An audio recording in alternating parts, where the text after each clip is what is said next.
The wagon wheels kicked up dust as they rolled away, and 10-year-old Lily Carter stood barefoot on the scorched earth, watching the only people she knew disappear into the shimmering heat. Her feet were bleeding. The sun bore down like a hammer on an anvil. They'd left her with nothing but a crust of bread and the words her father had whispered before he died. Keep moving. The trail stretched endlessly in both directions. Behind her, emptiness. Ahead, more emptiness.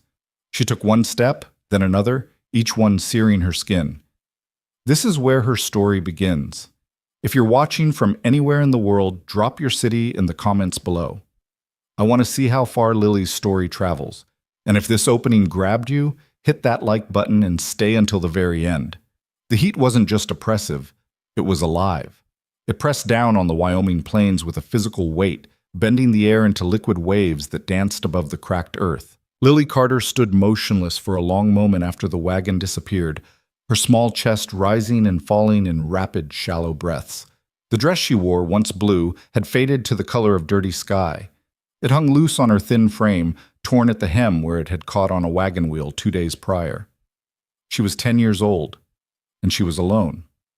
The family that had taken her in after her father's death, the Hutchinsons, had made their decision somewhere between dawn and mid-morning. Lily had heard them arguing in hushed voices while she pretended to sleep in the back of the wagon. Mrs. Hutchinson's voice had been sharp, insistent. "We can't afford another mouth, not with winter coming, not with our own to think about." Mr. Hutchinson had said nothing in response, and that silence had been answer enough. When they'd stopped to water the horses, Mrs. Hutchinson had told Lily to get down, told her to wait, said they'd be back shortly. Lily had known immediately it was a lie, had seen it in the woman's eyes, in the way she wouldn't meet her gaze. But she'd climbed down anyway, because what else could a child do? Now the wagon was gone, swallowed by distance and heat and the indifference of the wide-open world. Lily looked down at her feet. They were bare. The Hutchinsons had taken back the 2 small boots they'd lent her, said they needed them for their own daughter. Blood seeped from cuts along her heels and the balls of her feet where the rough ground had already begun its work. She had the piece of bread they'd left her, hard as a rock and barely bigger than her palm. And she had her father's words, the last thing he'd ever given her. Keep moving. She didn't know where the words had come from or why they mattered. Her father had been a quiet man, a freight hauler who'd spent more time with horses than people. He died of fever 3 months ago, his body burning up in a canvas tent while Lily held his hand and begged him not to leave. In his final moments of clarity, he'd gripped her hand hard enough to hurt and whispered those 2 words.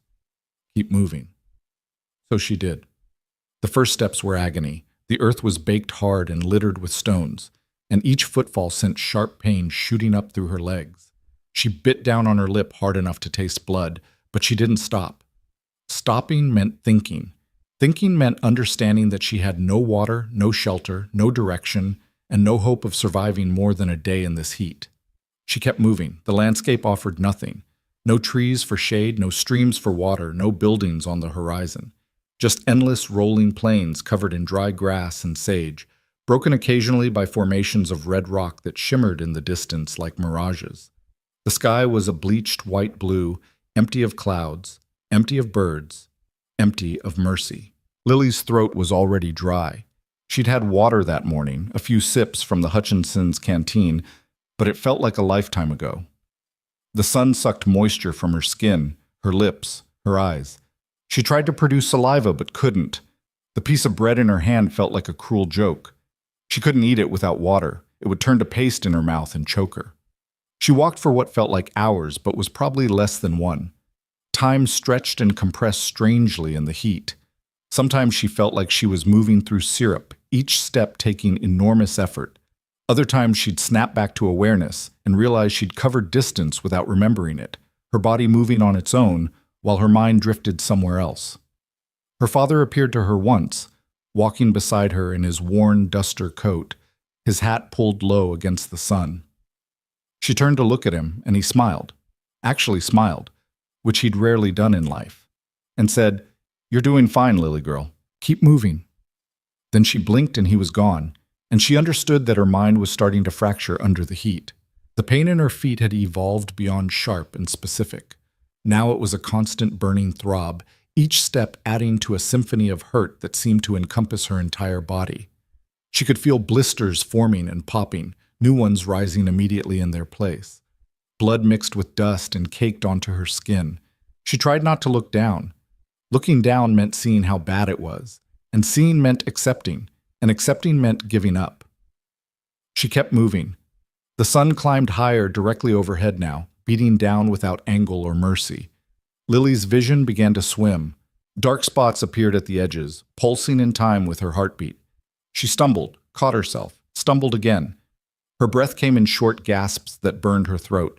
She could feel her body starting to shut down, could feel the heat winning. A voice in her head, her own voice, not her father's, whispered the truth she'd been avoiding. "You're going to die out here." The thought should have terrified her. Instead, it brought a strange floating calm. Maybe dying would be easier than this. Maybe stopping would be a mercy. She could just sit down in the shade of one of those rock formations, close her eyes, and let the heat take her. It would be quick, peaceful, even. But her feet kept moving. She didn't decide to keep walking.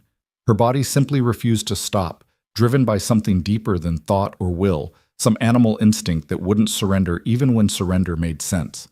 One foot in front of the other. Again, again, again. That's when she fell. Not a stumble this time, but a complete collapse. Her legs simply gave out, folding beneath her like wet paper. She hit the ground hard, felt stones dig into her palms and knees, felt the breath explode from her lungs. The impact should have hurt, but she was beyond feeling specific pains now. Everything hurt. Nothing hurt. The distinction no longer mattered. She tried to push herself up and couldn't. Her arms shook with the effort and then gave out. She lay there on the burning ground, cheek pressed against dirt that felt like it had been pulled from a kiln, and thought, "This is it. This is where it ends." The darkness at the edges of her vision began to spread inward, cool and inviting. She could hear a sound like distant thunder, or maybe rushing water, or maybe just her own blood pounding in her ears. Her father's voice came again, softer this time. "I'm sorry, Lily girl. I'm so sorry." The darkness came closer, a blessed relief from the burning white light of the sun. And then, hooves. Not imagined, not a hallucination, real hooves striking the hard ground in a steady, purposeful rhythm, growing louder, coming closer. Lily tried to lift her head but couldn't, tried to call out but had no voice left. She managed to move her fingers, a tiny gesture that meant nothing to anyone but herself. "I'm here. I'm still here." The hoofbeats stopped. Bootsteps now, quick and heavy, crunching across the ground, coming toward her. A shadow fell across her face, blessedly cool, blocking out the sun. Through the swimming darkness in her vision, Lily saw a shape, tall, broad-shouldered, backlit by the white-hot sky. A man's voice, rough with shock and something that might have been anger. "Jesus Christ!" Lily tried to speak, managed only a dry whisper that scraped out of her throat like sandpaper. "Keep moving." Strong hands slid beneath her, lifting her from the burning ground. She felt herself being raised up, cradled against a chest that smelled of leather and horse and sweat. The movement should have hurt, everything hurt, but somehow it didn't. Somehow it felt safe. The man's voice again, closer now, speaking to her in a tone that was surprisingly gentle. "I've got you. You're all right now. I've got you." Lily's eyes fluttered, trying to focus on the face above her. She saw a jaw shadowed with stubble, dark eyes that held something fierce and protective, lips pressed into a hard line. He looked angry. Not at her, at the world, at whoever had left a child to die in the heat. She tried to thank him, but the darkness was winning now, pulling her down into cool relief. Her last conscious thought wasn't fear or pain or even gratitude. It was wonder, simple, childlike wonder, at the fact that someone had stopped. Someone had actually stopped. Well, Caleb Rowan wasn't a man given to second-guessing his decisions. 38 years of living had taught him to trust his instincts, to act quickly when action was needed, and to never waste time on regrets. But as he kicked his horse into a hard gallop, the dying child in his arms, he found himself seized by a fury so profound it took his breath away. Who leaves a child in the open heat? What kind of person makes that choice? He knew the answer, of course. He'd seen it before. People who had too little and chose who would survive and who wouldn't. People who convinced themselves that abandonment was different from murder, that walking away wasn't the same as pulling a trigger. People who told themselves they had no choice, when what they really meant was they'd chosen not to see another option. The girl in his arms weighed almost nothing. Her skin was burning hot to the touch, her breathing shallow and rapid. He could see the ruins of her feet, could see how far she'd walked before her body gave out. The sight of those torn, bloody feet did something to him, cracked open a place inside his chest that he'd thought sealed shut years ago, because someone once should have stopped for me. The thought came unbidden, a memory he'd long since buried. He was 7 years old again, standing in a similar heat, watching his mother's wagon pull away after she'd sold him to a ranch for $20 and a bottle of whiskey. He remembered the feeling, not sadness, not fear, but a hollow confusion. The understanding that he'd been weighed and found wanting, that he wasn't worth keeping. Caleb shook the memory away and focused on the present. The girl needed water, shade, medical attention. His ranch was another 20 minutes at full gallop. He urged the horse faster. The animal responded gamely, hooves pounding the earth in a steady rhythm. Caleb adjusted his hold on the child, trying to shield her face from the sun with his hat. She stirred slightly at the movement, her eyelids fluttering. "Stay with me," he said, though he wasn't sure she could hear him. "Just a little longer."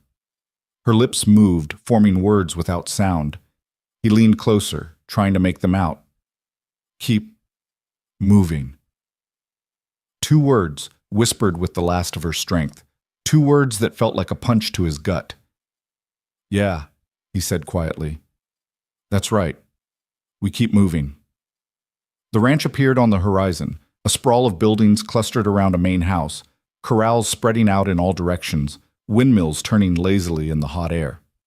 Caleb had built it himself over 15 years, acre by acre, board by board. It was the largest cattle operation in the territory, employing 24 men and running several thousand head.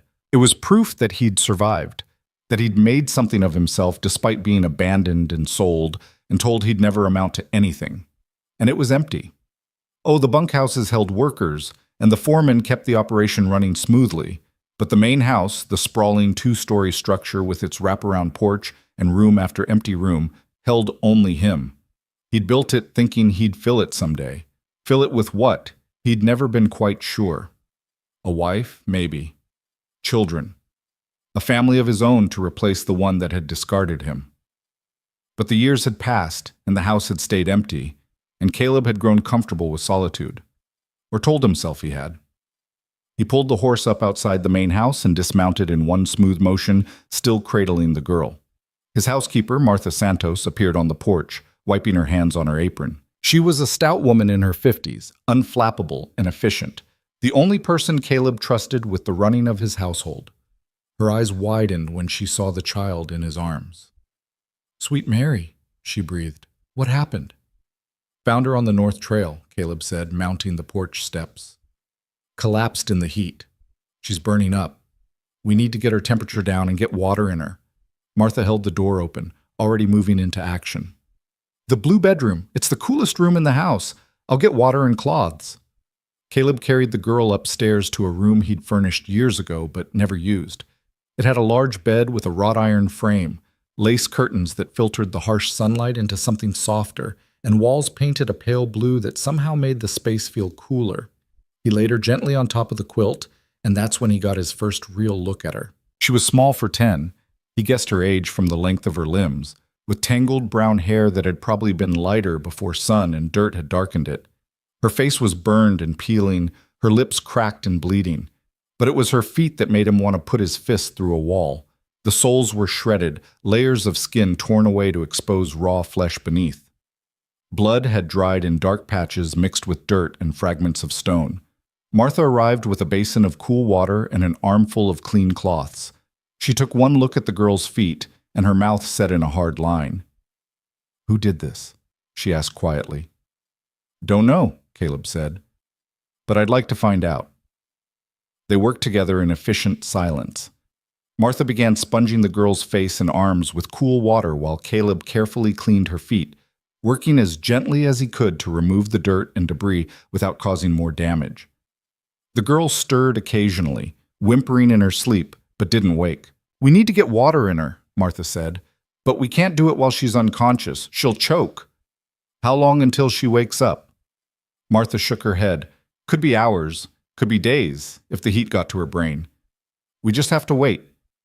Caleb nodded and settled into a chair beside the bed. Martha gave him a long look. You planning to sit there all night? If that's what it takes. She studied him for a moment longer, then nodded. I'll bring you coffee and something to eat, and I'll check on her every hour. After Martha left, Caleb sat in the quiet room and watched the girl breathe. The sun moved across the sky, the light through the curtains shifting from harsh white to warm gold to deep amber. The house settled around him, floorboards creaking, the windmill outside turning with a steady creak and groan that had become so familiar he barely noticed it. The girl's breathing gradually slowed, deepened, became more regular. The heat in her skin began to subside. These were good signs, Martha assured him when she checked in, but she still didn't wake. Night fell. Caleb lit a lamp and turned it low, just enough to see by. Outside, he could hear the sounds of the ranch settling in for the evening, cattle lowing in the distance, horses moving in their corrals, the low voices of men finishing their work for the day. Normal sounds, comforting sounds. Inside this room, though, nothing felt normal. Caleb wasn't a man who spent much time examining his own motivations. He did what needed doing and didn't agonize over why. But sitting here in the lamplight, watching this broken child struggle to survive, he found himself confronting questions he'd avoided for years. Why had he turned back? He'd been miles past her when something made him look over his shoulder, made him notice what might have been just a pile of rags on the trail if he hadn't looked twice. What made him wheel his horse around and ride back? What made him get down from the saddle and check? Because someone once should have stopped for me. That thought again, insistent now. True. When he was 7 and his mother left him, no one had stopped. The ranch owner who'd bought him had worked him like an animal until he was big enough to fight back. When he'd run away at 14, no one had come looking. When he'd nearly frozen to death that first winter on his own, no one had found him in time. He'd saved himself, crawling to a trapper's cabin and breaking in to survive. He'd learned early that the world didn't stop for abandoned children, that you saved yourself or you didn't get saved. But he'd stopped today. He'd turned back. And now this girl was in his house, in his care, and he had no idea what happened next. Around midnight, she stirred. Her head moved on the pillow, and a small sound escaped her throat. Not quite a word, but close. Caleb leaned forward. Easy, he said quietly. You're safe. Her eyes opened. Gray eyes, he saw now, the color of winter sky. They were unfocused at first, confused. Then they found him, and he saw awareness return, saw her remember, saw fear flash across her face. It's all right, he said, keeping his voice level and calm. You're at my ranch. You collapsed out on the trail. I brought you here. She stared at him for a long moment, processing this. Her lips moved, forming words that came out as a dry whisper. You came back. The words hit him harder than they should have. Yeah, I came back. Why?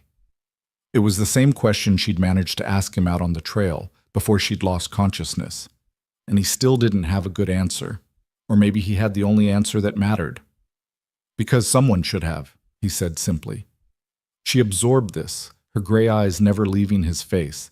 Then, so quietly, he almost missed it. Thank you. Caleb nodded. You need water. Think you can drink? I'll try.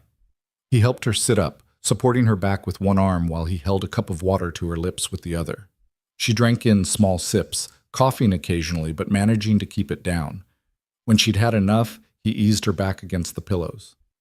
What's your name? He asked. Lily Carter.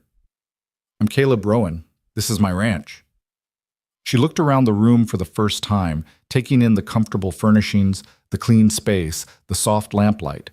Her expression was hard to read, not quite wonder, not quite disbelief, something closer to cautious confusion.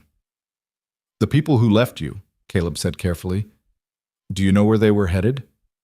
Lily's face closed down immediately, and he saw her age in that moment, saw that despite being 10, she'd already learned not to trust easily, not to give information that could be used against her. They weren't my people, she said finally. They just took me in after my father died. They couldn't afford to keep me. The casual way she said it, the flat acceptance in her voice, made Caleb's jaw tighten. So they left you in the heat to die. They said they'd come back. Did you believe them? Lily met his eyes, and he saw the answer there before she spoke it. No. They sat in silence for a moment. Outside, a coyote called in the distance, and another answered. The lamp flickered, casting moving shadows across the walls. How far did you walk? Caleb asked. I don't know. A long time. Your feet are in bad shape. It's going to take a while for them to heal. Lily looked down at her bandaged feet, as if seeing them for the first time. I couldn't stop, she said quietly. My father told me to keep moving, so I did. Your father, Caleb started, then stopped. Tell me about him. And so she did. Haltingly at first, then with more confidence, Lily told him about James Carter, the freight hauler who'd raised her alone after her mother died in childbirth, about the wagon routes they'd traveled together, just the two of them and a team of horses, about the fever that had taken him 3 months ago, burning him up in 2 days despite everything Lily had tried to do. She told him about the Hutchinsons, who'd agreed to take her in because they'd known her father, about Mrs. Hutchinson's growing resentment as the months passed, the way she'd started rationing Lily's food, giving her smaller and smaller portions, about the morning they'd told her to get down from the wagon and wait. Caleb listened without interrupting, his anger building with every detail. When she finished, he said simply, You're safe here. You can stay as long as you need to heal. Lily studied him with those 2 old eyes. And then? Then we figure out what comes next. You don't have to keep me, she said, and there was no pleading in her voice, no manipulation, just a statement of fact. I know I'm just another mouth to feed. Caleb felt something crack in his chest. Is that what they told you? That you were just a burden? Wasn't it true? He leaned forward, resting his forearms on his knees, and looked at her directly. Listen to me, Lily. What happened to you wasn't about you not being worth keeping. It was about them not having the courage to keep you. There's a difference. She absorbed this silently, neither accepting nor rejecting it, just filing it away to consider later. Get some rest, Caleb said, standing. We'll talk more in the morning. He made it to the door before her voice stopped him. Mr. Rowan? He turned. Yeah? You said someone should have stopped for you, too. She paused. Who left you? Caleb felt the question land in his chest like an arrow finding its mark. For a moment he considered deflecting, changing the subject, shutting down the conversation. But something about the way she was looking at him, direct and honest and unafraid, made him answer truthfully. My mother, he said, when I was 7, sold me to a ranch for drinking money. Lily nodded slowly as if this made perfect sense, as if she'd suspected something like this all along. Did anyone come back for you? She asked. No. Did you survive anyway? Yeah, I did.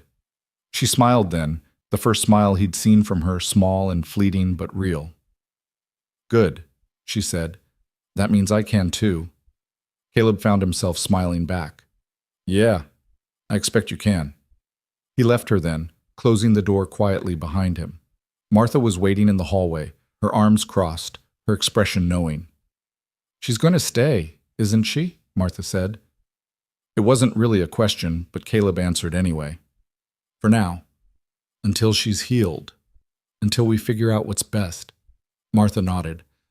I'll make up the room properly tomorrow. Get her some clothes that fit. She'll need shoes too once those feet heal enough to walk on. Thank you, Martha. She reached out and squeezed his arm, a rare gesture from a woman not given to displays of affection. You did the right thing, bringing her here. After she left, Caleb stood alone in the hallway of his too-big house and wondered if that was true. He'd stopped because he'd seen himself in that collapsed child on the trail, but saving her from the heat was the easy part. What came next? That was where it got complicated. He'd built this ranch from nothing, built it with his own hands and his own will, proving to himself and the world that he was worth something, that he mattered, and he'd done it alone because alone was safer. Alone meant no one could leave you. Alone meant no one could decide you weren't worth keeping. But now there was a 10-year-old girl sleeping in his blue bedroom, and the house didn't feel quite so empty anymore. Caleb walked downstairs and out onto the porch. The night air was finally cool, a relief after the punishing heat of the day. He stood there in the darkness, listening to the sounds of his ranch, and tried to imagine what the morning would bring. Behind him, through the open window of the blue bedroom, he heard Lily's voice, soft and drowsy, talking in her sleep. "Keep moving," she whispered. "Keep moving." Caleb closed his eyes and made a decision. He didn't know if it was the right one.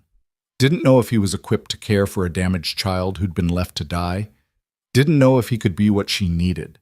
But he knew what it felt like to be abandoned. Knew what it meant when someone stopped when everyone else kept riding. And he knew that sometimes survival wasn't the end of the story. Sometimes it was just the beginning. The morning came with a gentleness that felt wrong after the brutality of the day before.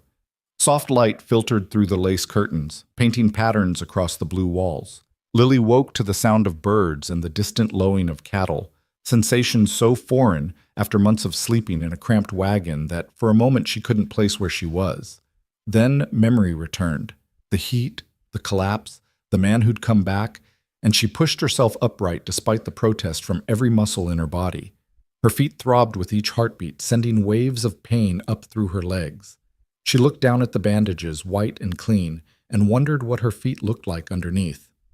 The door opened quietly. Martha entered carrying a tray, her expression shifting from concern to relief when she saw Lily awake. "Good morning," Martha said, setting the tray on the bedside table. "How are you feeling?"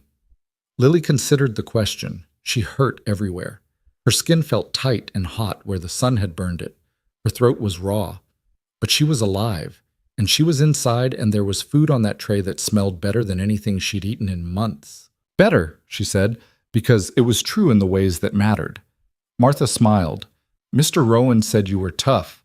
Let's see if we can get some breakfast in you." The breakfast was simple but abundant. Scrambled eggs, toasted bread with butter, sliced peaches that must have come from Martha's preserves. Lily ate slowly, her stomach unused to so much food at once. Martha watched her with the careful attention of someone assessing damage, cataloging needs. "We'll need to change those bandages after you eat," Martha said, "and I've brought you some clothes. They're old things of mine from when I was younger, but they should fit well enough until we can get you something proper." "You don't have to," Lily started, but Martha cut her off with a raised hand. "None of that. You're here now and you'll be cared for properly. That's just how things are." There was a finality to her tone that left no room for argument. Lily nodded and returned to her breakfast, unsure what to make of this kind efficiency. In the 3 months with the Hutchinsons, she'd learned that kindness always came with conditions, with expectations of work or gratitude that could never quite be satisfied. She waited for Martha to tell her what the conditions were here. Instead, Martha just sat in the chair Caleb had occupied the night before and watched the morning light move across the floor. "He's a good man, Mr. Rowan," Martha said after a while. "Doesn't talk much, keeps to himself, but he's fair. More than fair. Built this whole place from nothing." Lily absorbed this information, filing it away. "How long have you worked for him?" 10 years come autumn. He hired me when my husband passed, needed someone to manage the house, gave me a cottage of my own on the property, fair wages, and never once made me feel like I was anything less than valued." Martha paused, choosing her words carefully. "He understands what it means to be alone in the world, understands what it takes to survive it." "He told me his mother left him," Lily said quietly. Martha's expression tightened. "Did he now? That's more than he's told most people. He must see something of himself in you." "Is that good or bad?" "Neither. It just is." Martha stood, collecting the tray. "Now, let's see about those feet." Changing the bandages was an ordeal that left Lily breathless and sweating. The wounds had begun to close, Martha explained, but they were far from healed. Walking would be impossible for at least a week, maybe 2. Lily would need to stay in bed, let her body recover. "What happens after that?" Lily asked. Martha met her eyes. "That's between you and Mr. Rowan, but I'll tell you this, he doesn't do things halfway. If he's decided to help you, he'll help you properly. The question is what you want." "I want—" Lily stopped, unsure how to finish the sentence. What did she want? not to be abandoned again, not to be a burden, to be worth keeping. But those felt like impossible things, dreams too large for someone like her. You don't have to know yet, Martha said gently. Just focus on healing. After Martha left, Lily lay back against the pillows and stared at the ceiling. The room was beautiful in a way she'd never experienced, not fancy, but clean and cared for, every detail considered. Someone had chosen that shade of blue for the walls. Someone had hung those curtains, placed that quilt on the bed, put fresh flowers in the vase on the dresser. Someone had made this room with the thought that it might matter to whoever stayed in it. The door opened again, and this time it was Caleb. He looked different in the morning light, younger somehow, though the hard edges were still there. He'd shaved and changed his shirt, but his eyes held the same fierce protectiveness she'd seen the day before. "Morning," he said, stopping just inside the doorway, as if unsure whether to come closer. "Martha says you're doing better." "Yes, sir." "Caleb." "Not sir." Lily nodded. "Caleb." He moved to the chair and sat, his large frame somehow looking uncomfortable in the delicate furniture. For a moment neither of them spoke. Then Caleb leaned forward, resting his forearms on his knees. "I need to ask you some questions," he said, "about the people who left you, the Hutchinsons." Lily felt her stomach tighten. "Why?" "Because what they did was wrong, criminal, maybe, and because I need to know if they're going to come looking for you, trying to claim you back." "They won't," Lily said with certainty. "They made their choice. Maybe. But people have a way of changing their minds when they think there's something to gain from it." Caleb's voice was flat, matter-of-fact. "If they find out you're here, on a successful ranch, being cared for, they might decide they want you back. Might claim they were coming back for you all along." The thought had never occurred to Lily, but she saw the truth in it immediately. Mrs. Hutchinson's calculating eyes, always assessing value and cost. If she thought there was advantage in reclaiming Lily, she'd do it without hesitation. "What do I do?" Lily asked, hating the fear in her voice. "First, you tell me everything you know about them, where they were headed, what they were running from, anything that might help me find them if I need to." So Lily told him. About Mr. Hutchinson's failed farm in Nebraska, the debts they were fleeing, the plan to start over in Oregon Territory where land was supposedly free and opportunities abundant.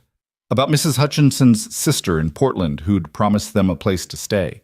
About the 3 Hutchinson children, 2 boys and a girl, all younger than Lily, who'd looked at her with a mixture of pity and relief when their mother had told her to get down from the wagon. Caleb listened without interrupting, his expression growing darker with each detail.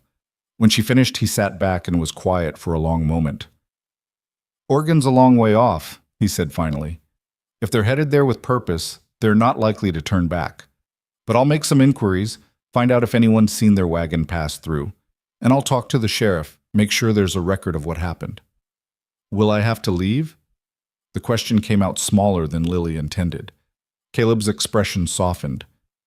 "No, not unless that's what you want.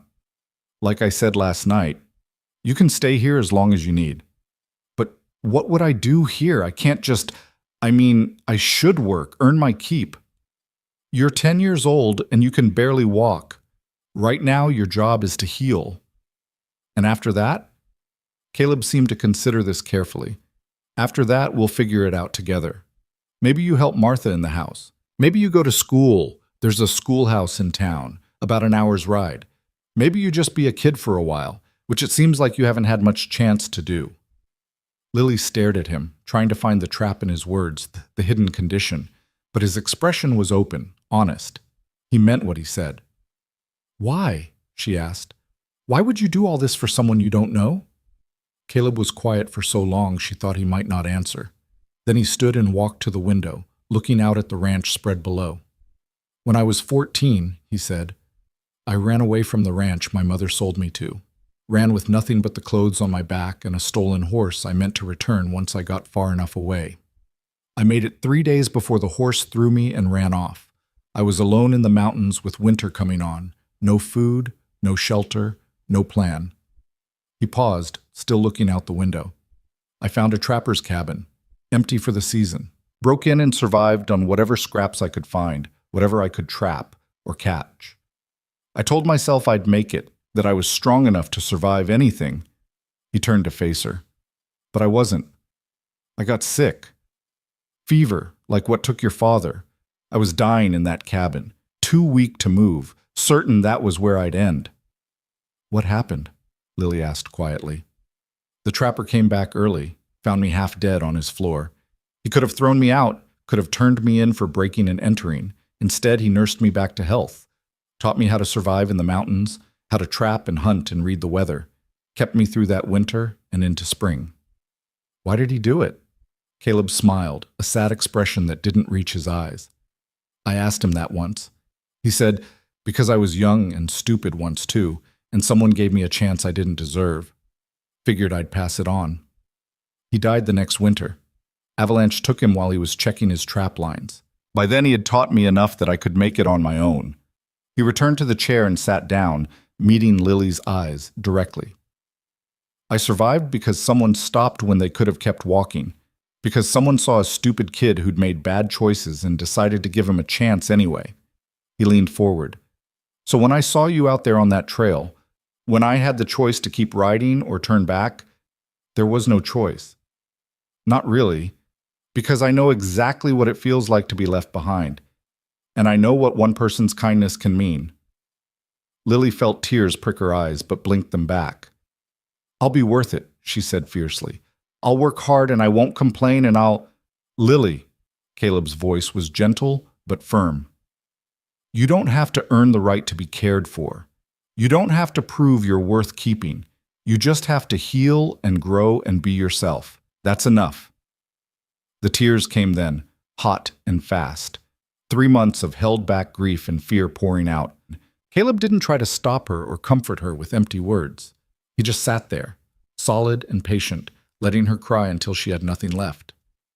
When the tears finally subsided, Lily wiped her face with the sleeve of the nightgown Martha had given her. I'm sorry, she said. Don't be. You're entitled to cry after what you've been through. A knock sounded at the door, and Martha poked her head in. The doctor's here, she said. Caleb stood. I sent one of the hands to fetch him this morning. Figured your feet needed someone who knows what they're doing to look at them. The doctor was an older man named Hartley, gruff and efficient, with steady hands and no-nonsense manner. He unwrapped Lily's feet, examined them with clinical detachment, and made a series of disapproving sounds. She walked on these? He asked Caleb. Until she couldn't anymore. Lucky she didn't get infection.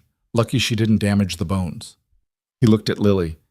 You're tougher than you look, girl. These will heal, but it'll take time. 2 weeks minimum before you should put weight on them, and even then you'll need to take it slow. He rebandaged the wounds with fresh dressings and left a supply of salve and clean wrappings with Martha. Before he left, he pulled Caleb aside. Lily couldn't hear what they said, but she saw the doctor's expression, concern mixed with something that might have been approval. After he was gone, Martha brought lunch on a tray and insisted Lily eat every bite. The afternoon stretched out long and quiet. Lily dozed, woke, dozed again. Each time she opened her eyes, she half expected to find herself back in the Hutchinson wagon, or worse, alone on the burning trail. But each time there was the blue room, the soft bed, the certainty of safety. Evening came, bringing Caleb back. He knocked softly and entered when she called out. Brought you something, he said, holding up a stack of books. Thought you might be going crazy with boredom by now. Lily's eyes widened. She'd learned to read from her father, who'd valued education even in their transient life. But books had been a luxury they couldn't afford. She reached for the stack with reverence. These are yours? She asked. Some are. Some are from the town library. Martha's friend runs it. She sent over what she thought you might like. He set the books on the bedside table. Can you read? Yes, my father taught me. He did right by you then. Education's something no one can take away. Caleb settled into the chair. Martha tells me you were asking about what happens next. About school. Lily nodded. The schoolhouse is run by Miss Adelaide Porter. She's young, maybe 25, came out from Boston 3 years ago to teach. She's good at it too, tough but fair. I think you'd like her. The Hutchinsons never sent me to school, Lily said. Said they couldn't spare me from helping with chores. Well, things are different here. School starts up again in 6 weeks, right after harvest. If you want to go, you'll go. What if the other children... Lily stopped, unsure how to voice her fear. What if they... what? What if they ask questions about who I am, where I came from? Caleb considered this. They'll ask. That's human nature. But here's the thing, Lily, you get to decide what story you tell. You can tell them everything, or nothing, or something in between. That's your choice, not theirs. What will you tell people? The truth. That I found you abandoned and brought you to my ranch to recover. That you're staying here for now. Anyone who has a problem with that can take it up with me. The fierce protectiveness in his voice made something in Lily's chest ease. She'd been carrying so much alone for so long. The weight of her father's death, the burden of being unwanted, the fear of what came next. The idea that someone might carry some of that weight with her felt almost too good to be true. Caleb, she said. Yeah? Thank you for everything. He smiled, and this time it reached his eyes. You're welcome, Lily. The days that followed fell into a pattern. Mornings brought Martha with breakfast and fresh bandages. Afternoons were spent reading the books Caleb had brought, adventure stories and fairy tales, and one thick volume about the settling of the West that was probably meant for someone older but that Lily devoured anyway. Evenings, Caleb would stop by after his work was done, and they'd talk.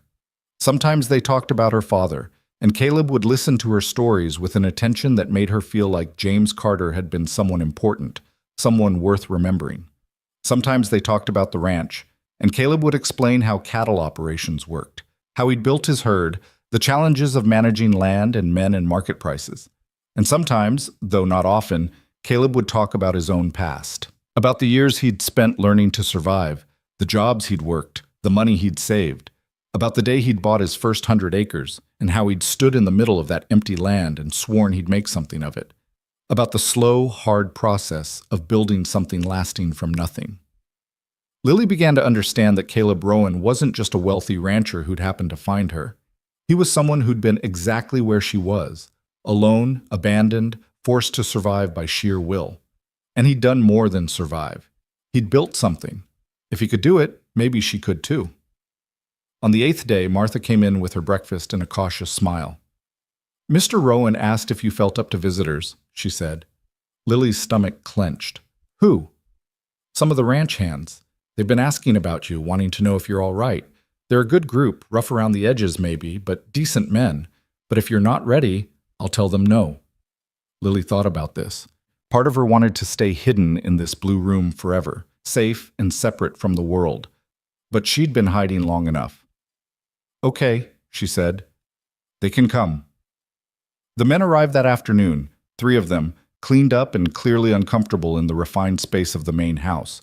They stood in the doorway with their hats in their hands, looking anywhere but at Lily. This here's James, Peter, and Tom, Martha said, introducing them. They worked the North Range mostly. James was young, maybe 19, with red hair and freckles. Peter was older, weathered, and quiet. Tom was somewhere in between, with kind eyes and an easy smile. Miss Lily, James said awkwardly, we just wanted to check that you were doing all right. The boss said you had a rough time of it. I'm better now, Lily said. Thank you for asking. We brought you something, Tom said, nudging Peter forward. Peter produced a wooden carving from behind his back, a horse, small enough to fit in Lily's palm, with remarkable detail in the mane and muscles. He handed it to her with a gruff, figured you might want something to look at besides these walls. Lily took the carving with wonder. It was beautiful, the wood smooth and warm in her hand. You made this? Peter shrugged, embarrassed. Whittle in the evenings keeps my hands busy. It's wonderful, thank you. The men relaxed slightly, the initial awkwardness fading. They told her about the ranch, about the cattle drive they'd finished last month, about the horse Peter was breaking for Caleb. They were careful not to ask questions about her past, but they included her in their stories as if she belonged there, as if her presence in that house was already an established fact. After they left, Martha sat on the edge of the bed and smiled. See, I told you they were decent. They were nice. Lily agreed, turning the carved horse over in her hands. Are they all like that? The men who work here? Most of them. Mr. Rowan doesn't tolerate meanness or cruelty. Says life's hard enough without people making it harder for each other. Martha stood and collected the lunch tray. He's built something good here, Lily. Not just a successful ranch, but a place where people are treated with dignity. That matters. After Martha left, Lily set the carved horse on the bedside table next to her books and thought about what it meant to build something good. Not just successful, but good. A place where people mattered. Her father had taught her to keep moving, to survive no matter what. But maybe surviving wasn't enough. Maybe the point was to build something worth surviving for. That night, Caleb came by later than usual. He looked tired, dust-covered from a long day's work, but he still stopped in to check on her. Martha said the hands visited, he said, settling into his usual chair. They were nice. Peter gave me this. She showed him the carved horse. Caleb smiled. Peter's got a gift for that. He made the headboard in my room, carved the whole thing from a single piece of oak. Why did you hire him? Lily asked. And the others? Different reasons for different men. Peter came to me 5 years ago, running from a bad situation in Kansas, needed work and a fresh start. James is a local boy whose father drinks too much, figured he needed a place where he'd be treated right. Tom worked for another ranch that went under, and I knew him to be reliable. So you gave them all chances, like the trapper gave you. Caleb's expression grew thoughtful. I suppose I did. Never quite thought of it that way, but yeah. Is that what you're doing with me? Giving me a chance? Maybe. Or maybe you're giving me one. Lily frowned. I don't understand. Caleb leaned back in the chair, studying the ceiling. I built this ranch from nothing. Built this house, these barns, these corrals. Employed good men, paid fair wages, did everything right. But it was all still empty. All still just me. Alone in rooms I'd made for a family I didn't have. He looked at her. And then there you were on that trail. And maybe I stopped for you because someone once stopped for me. Or maybe I stopped because I was tired of riding past things that mattered. Lily absorbed this slowly. You think I matter? I think everyone matters. I think every person abandoned on a trail, every kid sold for drinking money, every man running from a bad situation, they all matter. And I think when you get a chance to prove that, you take it. Even if it's hard. Especially if it's hard. They sat in comfortable silence for a while. Outside, the last light was fading from the sky, and the sounds of the ranch settling in for the night drifted through the open window. Caleb? Lily said finally. Yeah?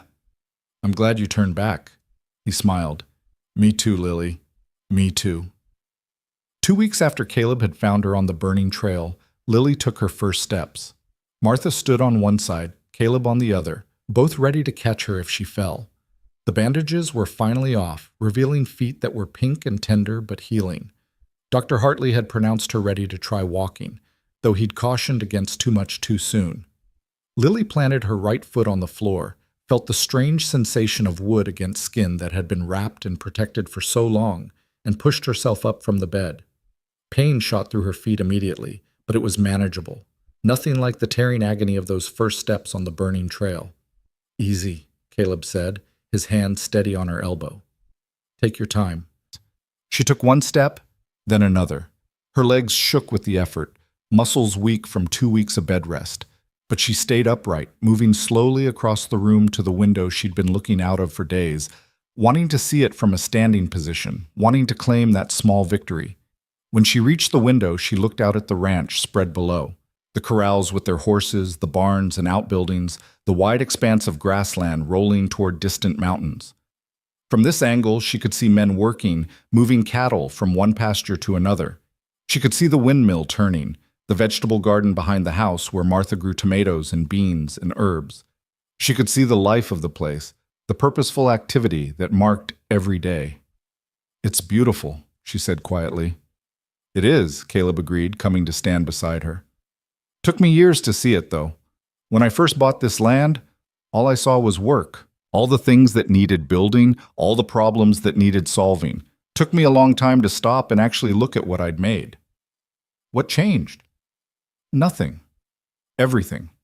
I got older. Started realizing that if I never stopped to appreciate what I had, then what was the point of having it? Lily turned to look at him. Do you ever wish you'd done things differently? Built something else? Been someone else? Caleb considered this, his expression thoughtful. Sometimes, but wishing doesn't change anything. You make your choices, you live with them, and you try to make the next choice a little better than the last one. Martha appeared in the doorway with a knowing smile. Well, look at you standing on your own 2 feet. I'd say that calls for celebration. How about we get you downstairs for dinner tonight? Real dinner at the table, not a tray in bed. The thought filled Lily with both excitement and apprehension. She'd been in this blue room for 2 weeks, safe and separate from the larger world. Going downstairs meant entering the main house properly, meant being part of the household rather than a patient recovering in isolation. I'd like that, she said. Getting down the stairs was an ordeal that left her sweating and exhausted, but Lily refused to be carried. She took each step slowly, gripping the banister with white knuckles, Caleb hovering behind her ready to catch her if she stumbled. By the time she reached the bottom, her feet were throbbing and her legs felt like water, but she'd done it herself. The dining room was larger than she'd expected, with a long table that could seat 12 easily, but tonight it was set for just 3, her, Caleb, and Martha.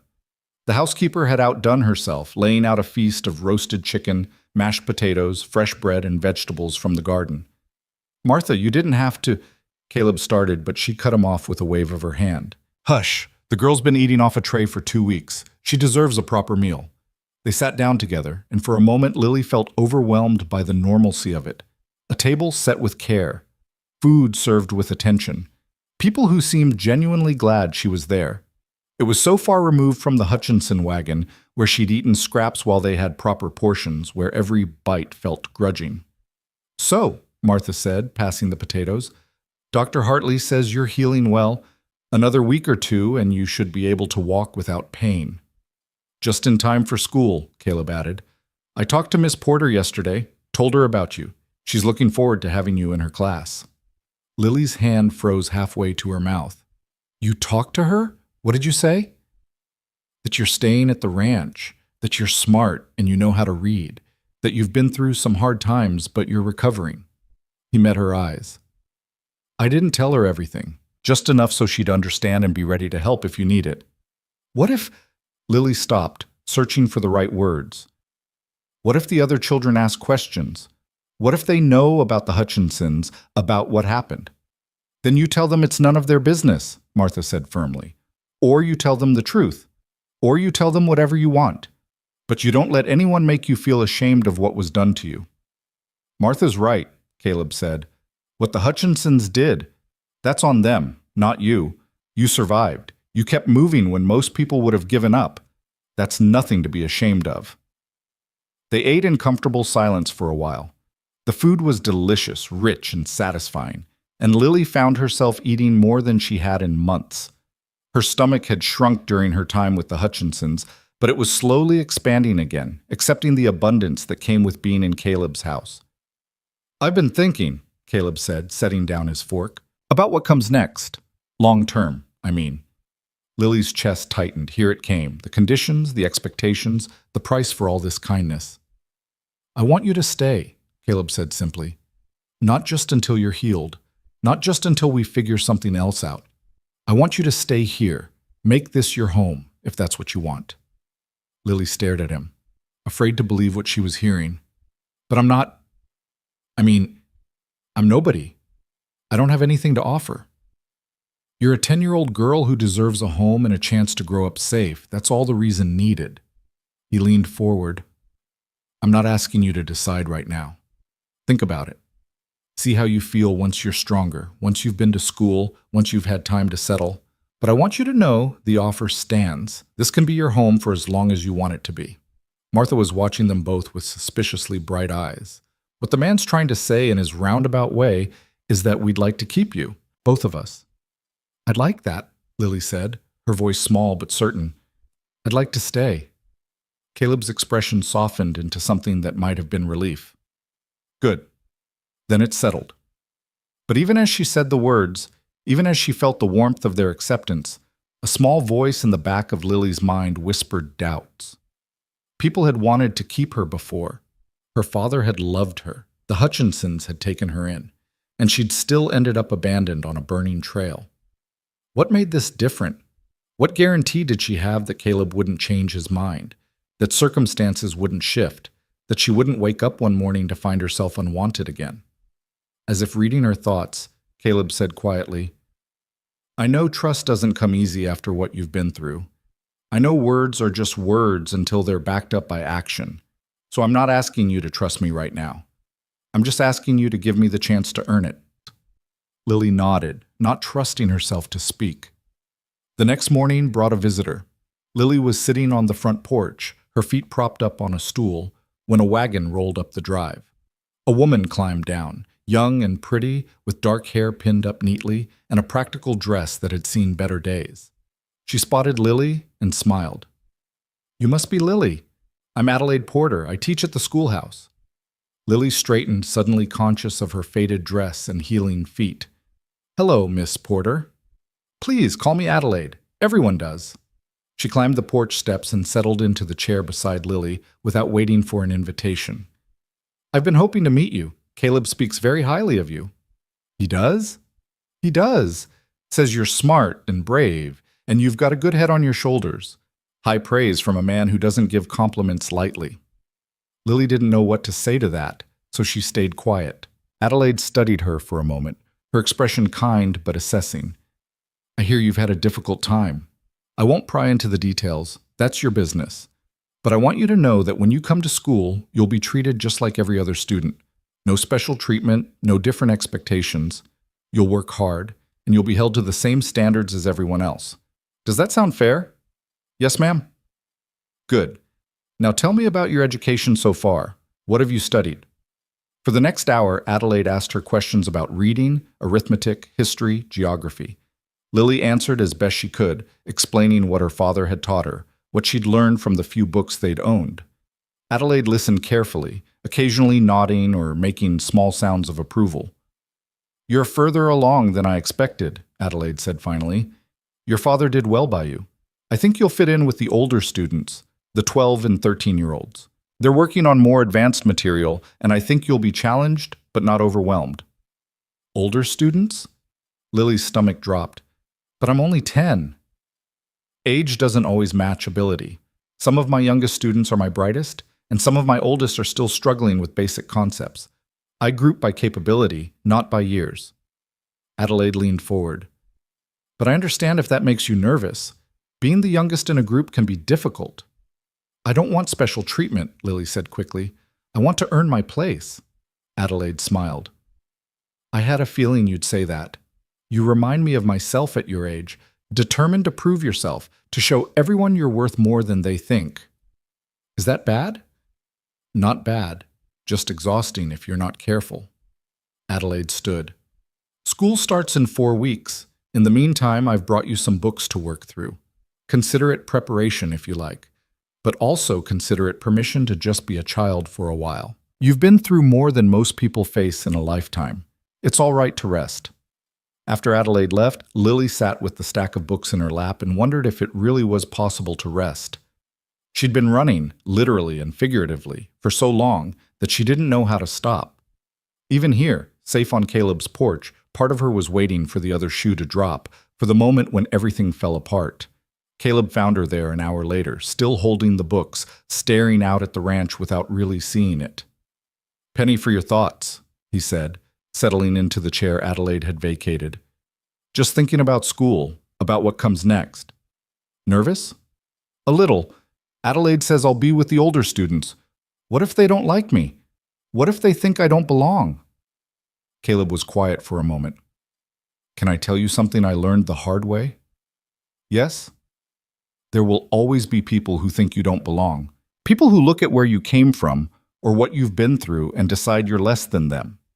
You can spend your whole life trying to prove them wrong, or you can just live your life and let your actions speak for themselves. Is that what you did?" "Eventually. Took me longer than it should have. I spent years trying to prove I was worth something, trying to build this ranch big enough and successful enough that no one could question my value. But the thing is, The people who were going to judge me found reasons to do it anyway. And the people who saw my worth, they saw it from the beginning, before I had anything to prove it with. Lily absorbed this slowly. So what should I do? Go to school. Do your best. Be yourself. And don't waste energy on people who've already decided not to like you. Focus on the ones who give you a fair chance. It was good advice, Lily knew, but it was easier said than done. The days that followed fell into a new rhythm. Each morning, Lily would walk a little more, building strength in her feet and legs. Each afternoon, she'd study from the books Adelaide had brought, working through arithmetic problems and history lessons. And each evening, she'd sit with Caleb and Martha, talking about the day, about the ranch, about nothing and everything. She began to venture beyond the main house, exploring the ranch on Caleb's arm. He showed her the horse barn, where a dozen animals stood in clean stalls, munching hay and swishing their tails. He introduced her to his foreman, a weathered man named Dutch, who'd been with him since the beginning. He walked her through the vegetable garden where Martha grew enough food to feed the household and then some. And slowly, Lily began to understand the scope of what Caleb had built. This wasn't just a successful ranch, it was a community. Men who worked here sent money back to their families. They had clean places to sleep, fair wages, and a boss who treated them with respect. The ranch supported the town too, buying supplies from local merchants, hiring hands when needed for seasonal work, providing a stable economic anchor for the whole region. Caleb had built something that mattered, and he was offering to let her be part of it. 3 weeks after her arrival, a commotion in the yard drew Lily to the front porch. A small boy was standing beside the corral, looking lost and frightened. He couldn't have been more than 8, with tangled blonde hair and clothes that hung loose on his thin frame. One of the ranch hands was crouched beside him, talking softly, but the boy seemed frozen. Caleb emerged from the barn and went straight to the child. Lily watched as he knelt down, making himself small and non-threatening, speaking in a voice too low for her to hear. The boy looked at him with wide, terrified eyes, but didn't run. After a few minutes, Caleb stood and guided the boy toward the house. As they approached the porch, Lily could see tear tracks on the child's dirty face. "Lily, this is Samuel," Caleb said. "Samuel, this is Lily. She's staying here at the ranch." Samuel looked at her but didn't speak. "He was found near the south boundary," Caleb continued, "wandering alone. He won't say much, but I get the sense he's running from something." Lily understood immediately. She saw herself in this boy's frightened eyes, in the way he held himself ready to bolt at any moment. She knew exactly what he was running from. Maybe not the specifics, but the feeling, the desperate need to escape something unbearable. "Hi, Samuel," she said gently. "Are you hungry?" The boy nodded. "Come on then. Martha makes the best food. She's been feeding me for weeks and I'm still not tired of it." She stood carefully, mindful of her still tender feet, and held out her hand. Samuel looked at it for a long moment, weighing the risk of trust. Then slowly, he reached out and took it. Martha took one look at Samuel and went into action. Within minutes, she had him seated at the kitchen table with a plate of food in front of him. He ate like someone who hadn't seen a proper meal in days, shoveling food into his mouth with desperate urgency. Caleb watched from the doorway, his expression unreadable. When Samuel finally slowed down, Caleb pulled out a chair and sat across from him. "Can you tell me your name?" he asked. "Samuel." "Samuel what?" The boy hesitated. "Just Samuel." "All right, just Samuel. Can you tell me where you came from?" "A farm. North of here?" "Your family's farm?" Samuel's face closed down. "No." "Someone else's farm, then? Were you working there?" The boy nodded. "And you ran away?" Another nod. Caleb leaned back in his chair, his voice staying gentle and even. "Were they treating you badly, the people on the farm?" Samuel's hands curled into fists on the table. "They beat me, said I was lazy, said I wasn't worth the food they gave me. Mr. Brennan said—" He stopped, his throat working. "He said he'd sell me to the mines if I didn't work harder." Lily felt her stomach turn. She'd heard about the mines. Brutal operations in the mountains where men died regularly and children fared even worse. The threat alone was enough to terrify. "How old are you, Samuel?" Caleb asked. 8, I think, maybe 9. "And you've been working this farm for how long?" Since I was little. Since my parents died. Caleb's jaw tightened. The Brennans took you in after your parents died. They bought me. From the orphanage. Paid $10. The casual way he said it, bought me, made Lily want to cry. She knew that feeling, being treated as property rather than person, being valued only for what labor could be extracted. Well, Samuel, Caleb said, you're safe here. No one's going to beat you, and no one's going to sell you to any mines. You can stay as long as you need to. Samuel looked up at him with disbelief. Really? Really? But I don't have any money. I can't pay you. I'm not asking for payment. I'm just offering you a place to rest and recover. After that, we'll figure out what comes next. The boy's eyes filled with tears, but he blinked them back fiercely. I can work. I'm a good worker, even though Mr. Brennan said I wasn't. I can do chores and help, and Samuel, Caleb interrupted gently. You're 8 years old. Right now, your job is to eat and sleep and be a kid. We'll worry about the rest later. That night, after Samuel had been given a bath and clean clothes and put to bed in one of the spare rooms, Lily found Caleb on the front porch.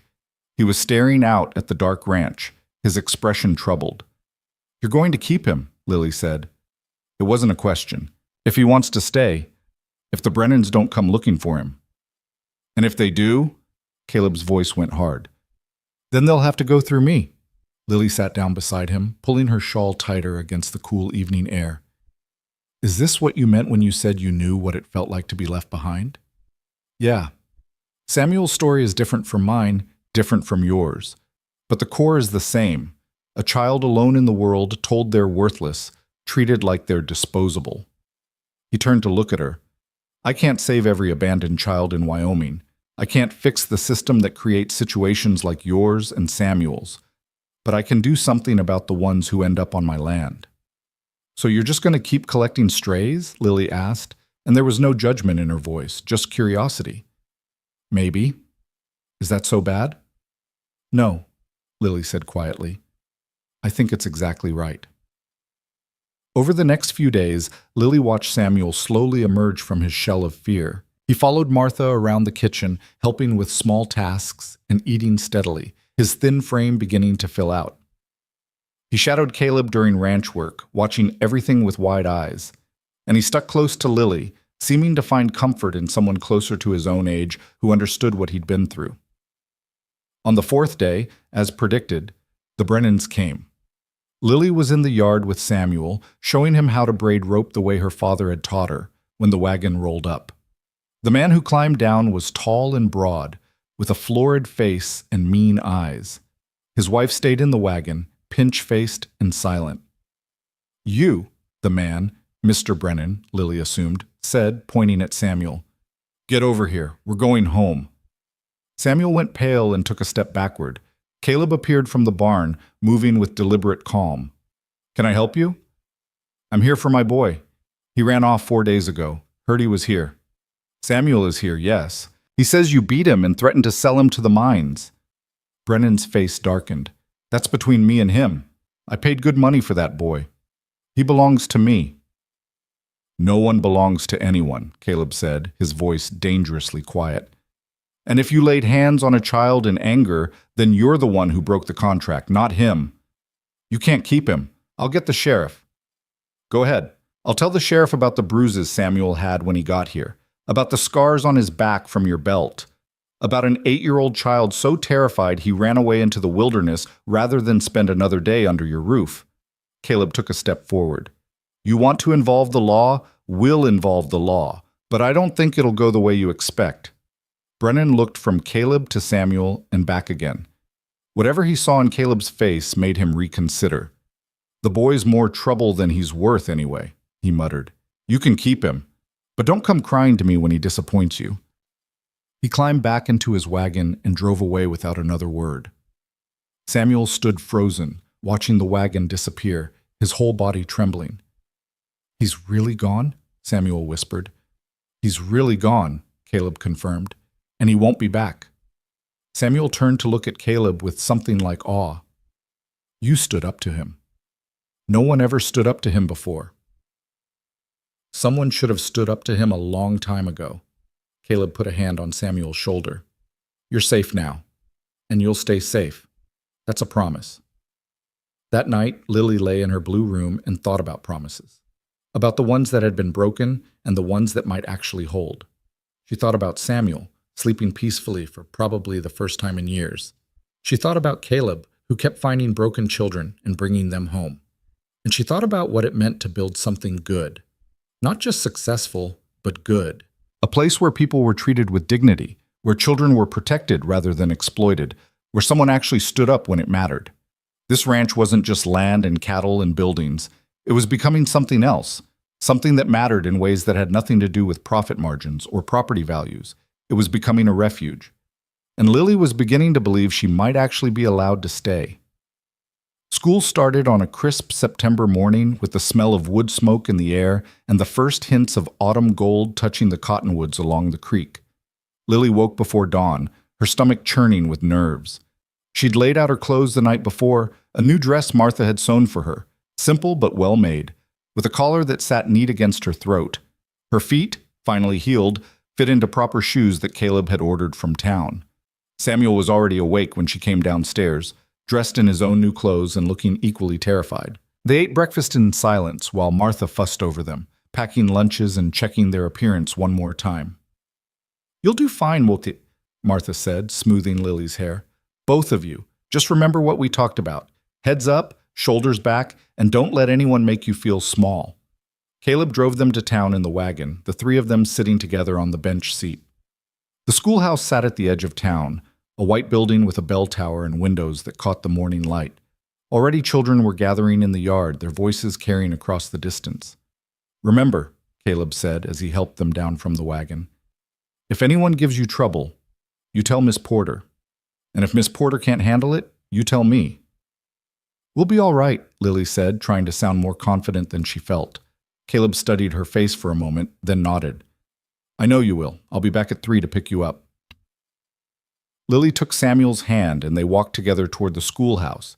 The other children stopped their games to watch them approach. Lily could feel their eyes assessing, judging, cataloging every detail. She kept her head up and her steps steady, the way Martha had taught her. Adelaide appeared in the doorway, ringing the bell. "Good morning, everyone. Time to come inside." The schoolhouse interior was simple but clean, with rows of desks facing a blackboard and windows on both sides letting in natural light. Adelaide directed Samuel to sit with the younger children near the front, then guided Lily to a desk in the back where the older students sat. A girl with red braids looked Lily up and down and wrinkled her nose. "You're the one staying at the Rowan Ranch," she said, making it sound like an accusation. "Yes," Lily said evenly. "My mother says you're an orphan. Says Mr. Rowan found you abandoned on the trail like a stray dog." Heat flooded Lily's face, but she kept her voice steady. "Your mother's half right. I'm an orphan, but I'm not a stray dog. Sounds like a stray dog to me. My mother says—" "Sarah!" Adelaide's voice cut across the room, sharp and authoritative. "That's enough. Take your seat and open your reader to page 15. Sarah subsided, but not before giving Lily a look that promised this conversation wasn't finished. Lily sat down at her assigned desk, her hands trembling slightly as she arranged her slate and books. The morning passed in a blur of recitations and arithmetic problems. Adelaide moved between the different age groups with practiced efficiency, keeping the younger children occupied while challenging the older ones. Lily found herself grateful for the books Adelaide had given her to study. She was able to keep up with the work, even excel at it in some cases.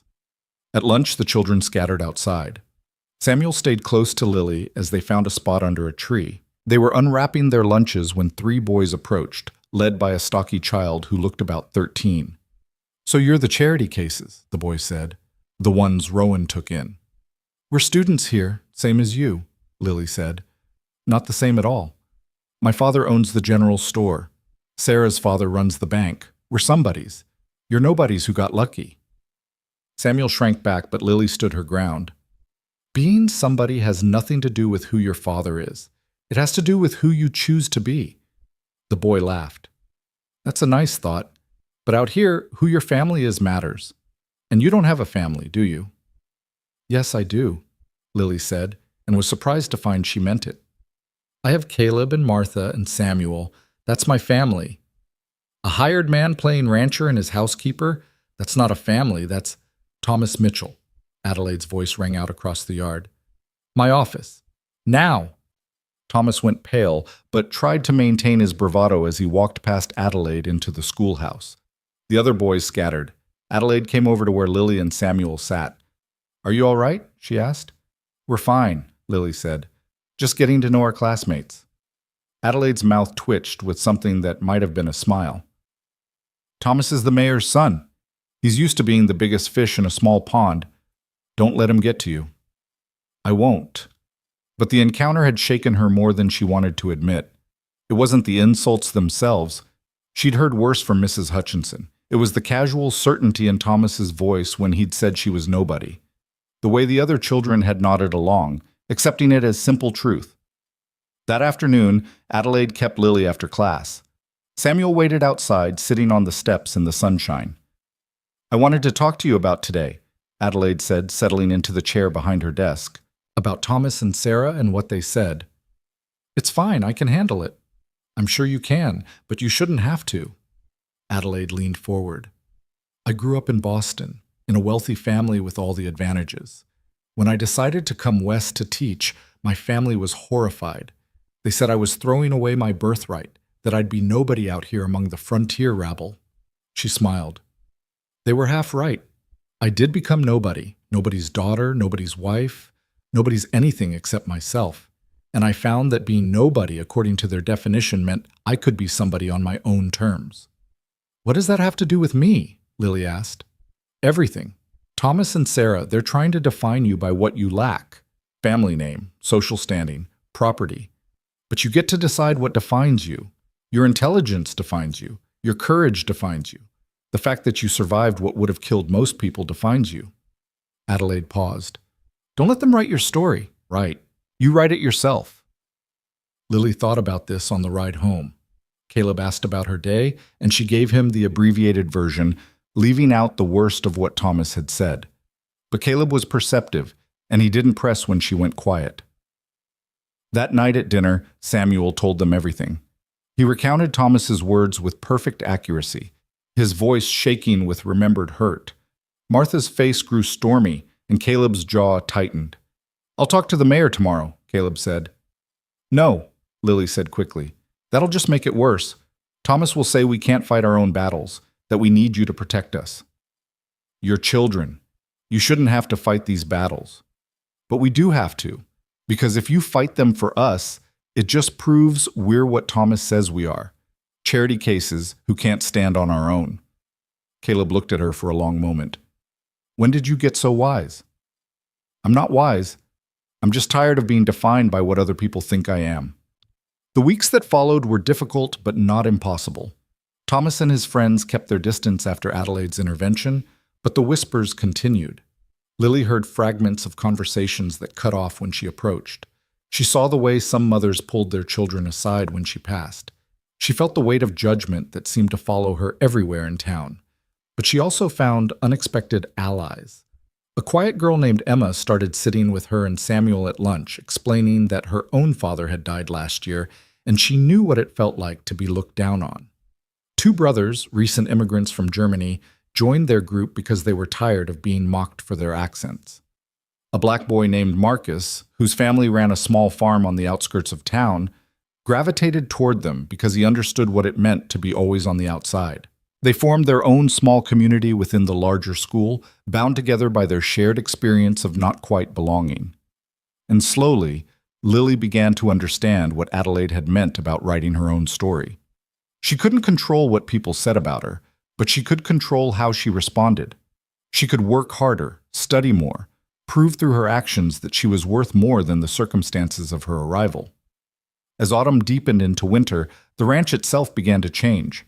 Caleb started building an addition onto the main house, explaining that they needed more bedrooms. Martha ordered extra supplies from town, far more than a household of 4 would need, and Lily began to understand what was happening. The ranch was preparing for more children. She found Caleb in his office one evening, reviewing building plans. "You're going to do it, aren't you?" she asked. "Make this a place for children who have nowhere else to go." Caleb set down his pencil. Thinking about it, what do you think? I think it's a big responsibility. It is. I think people in town will have opinions.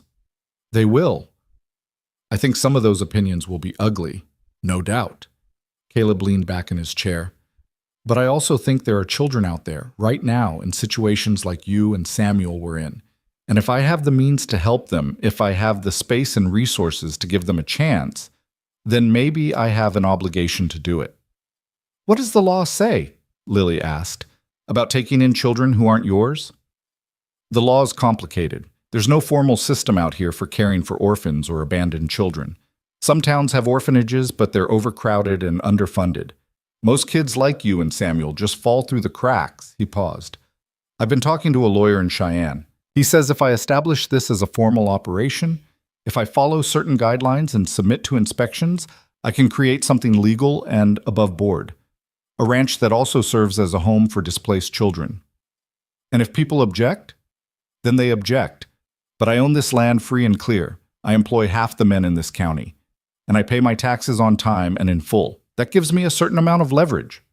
Lily thought about this. When I first got here, you said someone once should have stopped for you.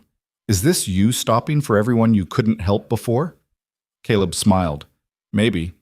Or maybe it's just the right thing to do. The first test came in November, when a circuit judge arrived in town to hear cases. Among the items on his docket was a petition from a woman named Mrs. Crawford, claiming that Caleb Rowan was illegally harboring children who should be placed in proper institutional care. The petition specifically named Lily and Samuel. Caleb received the summons on a Tuesday. That evening, he gathered everyone in the dining room, Lily, Samuel, Martha, and Dutch, his foreman. We have a hearing on Friday, Caleb explained. Mrs. Crawford is arguing that I'm not a suitable guardian for children, that Lily and Samuel should be removed and placed elsewhere. Where elsewhere? Martha demanded. She runs a boarding house for children in Cheyenne, calls it an orphanage, but from what I've heard, it's more like a workhouse. Children do labor in exchange for minimal food and shelter. Lily felt her stomach drop. Can she do that? Can she take us? She can try. Whether she'll succeed is another matter. Caleb looked at each of them in turn. I want you to understand what this means. If we fight this, it'll be public. Everyone in town will know your stories. There will be questions, testimony, maybe even things said that are painful to hear. If you want to avoid that, if you want to just go quietly and avoid the spectacle, I'll understand. No, Lily said immediately. We fight. Samuel nodded vigorously. I'm not going to any workhouse. I'd run away again first. Then we fight, Caleb said, and we fight to win. The days leading up to the hearing were tense. Caleb spent long hours with his lawyer preparing their case. Adelaide came to the ranch to help Lily and Samuel practice their testimony, coaching them on how to answer questions clearly and truthfully without being intimidated. The judge will ask you about your life before the ranch, Adelaide explained. He'll want to know if you're happy here, if you're being treated well. Just tell the truth, that's all you need to do. Friday came too quickly. Lily wore her best dress and tried to keep her hands from shaking as they rode into town. The courthouse was packed. Apparently half the county had turned out to watch the proceedings. Lily saw Thomas and his parents, saw Sarah's family, saw shopkeepers and ranchers and people she didn't recognize. She also saw Emma and her mother, Marcus and his family, the German brothers and their father. They'd come to support her, and the sight of their friendly faces in the crowd gave her courage. Mrs. Crawford was a severe woman with gray hair pulled back in a tight bun and eyes that seemed to calculate the worth of everything they landed on. She sat with her lawyer, a thin man with a pinched face, and looked at Lily and Samuel like they were merchandise she intended to acquire. The judge, an older man named Thornton, called the court to order. Mrs. Crawford's lawyer stood first. Your Honor, we're here today because Mr. Rowan has taken it upon himself to collect children without any legal authority or proper oversight. He's created a situation where minors are living in his household with no formal guardianship arrangements, no verification of their well-being, and no assurance that they're receiving proper moral instruction. Mr. Rowan has a lawyer, the judge said dryly. Perhaps we should hear from him.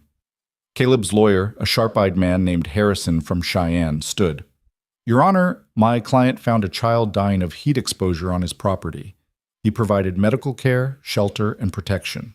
Later, a second child arrived, fleeing abuse. Again, my client provided safety. These aren't the actions of someone collecting children. These are the actions of a decent human being responding to emergencies. Emergencies that have resulted in children living in his household for months, Mrs. Crawford's lawyer countered. Without any legal framework, without any oversight. For all we know, these children are being exploited, put to work on the ranch. They're 10 and 8 years old, Harrison interrupted. They attend school full-time. They have their own rooms, proper clothing, adequate food. There's no exploitation happening here. The judge raised a hand. I'd like to hear from the children themselves. Miss Carter, would you approach the bench? Lily's legs felt like water as she stood and walked to the front of the courtroom. The judge looked down at her with an expression she couldn't quite read. Miss Carter, can you tell me in your own words how you came to be at Mr. Rowan's ranch? Lily took a breath and told her story. She explained about her father's death, about the Hutchinsons taking her in and then abandoning her. She described the heat, the long walk, the moment of collapse. And she told them about Caleb turning back, about waking up safe, about the weeks of healing and the choice to stay. And are you happy there? The judge asked. Yes, sir.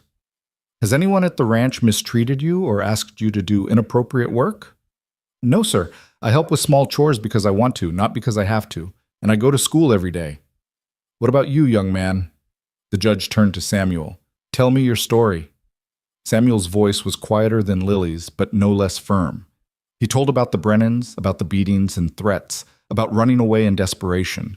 He told about finding the ranch, about Caleb protecting him when Mr. Brennan came to take him back.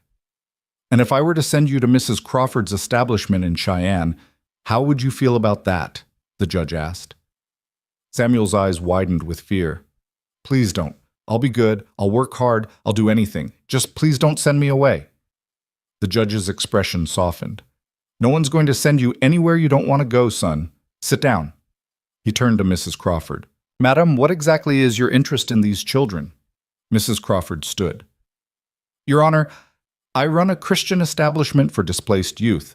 I provide structure, discipline, and moral instruction. These children would benefit from a proper institutional environment rather than the questionable oversight of a bachelor rancher. I see. And how many children are currently in your care? 23. And how are they housed? In dormitories? Boys on one side, girls on the other? How many to a room? Mrs. Crawford hesitated. 8 or 10, depending on age. And their education? They receive Bible instruction daily. The older children learn trades appropriate to their station. So no formal schooling. Formal schooling is a luxury, Your Honor. These children need practical skills. The judge made a note. And Mr. Rowan's operation, you object to it because it's irregular. Because there's no guarantee these children are receiving proper moral guidance. Because a ranch is no place for children to be raised. I grew up on a ranch, the judge said mildly. Turned out fine. A ripple of laughter went through the courtroom. Mrs. Crawford's face tightened. Furthermore, she continued, Mr. Rowan is unmarried. It's inappropriate for him to be housing children, particularly a young girl without a proper female presence. Mrs. Santos serves as housekeeper and female guardian, Harrison interjected. She lives on the property and oversees the children's daily care. The judge looked at Martha. Mrs. Santos, is that accurate? Martha stood. Yes, Your Honor. I've been with Mr. Rowan for 10 years. These children are as well cared for as any in the territory. Better than most, if I'm being honest. And you're comfortable with the arrangement? Completely. Mr. Rowan is a good man who does right by everyone in his employ and under his care. These children are safe, healthy, and happy. I'd stake my reputation on it. The judge nodded and turned back to Mrs. Crawford. It seems to me, madam, that your objection is based more on principle than on any actual evidence of harm or neglect. These children are attending school, receiving proper care, and by their own testimony are happy where they are. I see no reason to disrupt that. But, Your Honor, however, the judge continued, I agree that the current arrangement is irregular. Mr. Rowan, I understand you're planning to formalize this operation? Caleb stood. Yes, Your Honor. I'm working with legal counsel to establish proper guardianship arrangements and submit to regular inspections. Good. I'm going to grant temporary guardianship of both children to you, subject to review in 6 months. During that time, I expect you to file the proper paperwork and establish a legal framework for your operation. Mrs. Crawford, if you have evidence of actual abuse or neglect at that time, you may petition for review. But absent such evidence, these children will remain where they are. Case dismissed. The gavel came down with a sharp crack. Lily felt the tension drain from her body so completely she almost fell. Caleb caught her elbow, steadying her. You did good, he said quietly. Both of you. Outside the courthouse, people clustered in groups, talking in low voices. Some looked disapproving, others merely curious. But Emma and Marcus pushed through the crowd to hug Lily, and the German brothers clapped Samuel on the back. You stood up to her, Emma said with awe. You stood up to Mrs. Crawford and the judge and everyone. We just told the truth, Lily said. Sometimes that's the bravest thing you can do. On the ride home, Samuel fell asleep against Lily's shoulder, exhausted from the stress. Martha sat beside Caleb on the driver's bench, and they talked in low voices about what came next. Lily stared out at the darkening landscape and thought about the judge's words. Temporary guardianship. Subject to review. Nothing was permanent yet. Nothing was guaranteed. But it was a start. It was permission to stay, to build something, to prove that this unconventional arrangement could work. When they reached the ranch, Caleb carried Samuel to bed while Lily helped Martha prepare a late supper. The kitchen was warm and filled with the smell of fresh bread, and for the first time since the summons had arrived, Lily felt like she could breathe properly. You were very brave today, Martha said as she sliced the bread. I was terrified. Brave doesn't mean not scared. Brave means being scared and doing it anyway. Caleb appeared in the doorway. Samuel's asleep. I think today took everything out of him. It took everything out of all of us, Martha said. But we won. We won the battle, Caleb corrected. The war's just beginning. Mrs. Crawford isn't going to give up. And there will be others like her, people who think they know better, who think children like Lily and Samuel belong in institutions. Then we'll fight them too, Lily said. Every single one, if we have to. Caleb smiled. You sound pretty sure about that. I am sure. Because this place, this ranch, this home, it matters. What you're trying to build matters, and I want to be part of it. You already are part of it, Lily. You and Samuel both.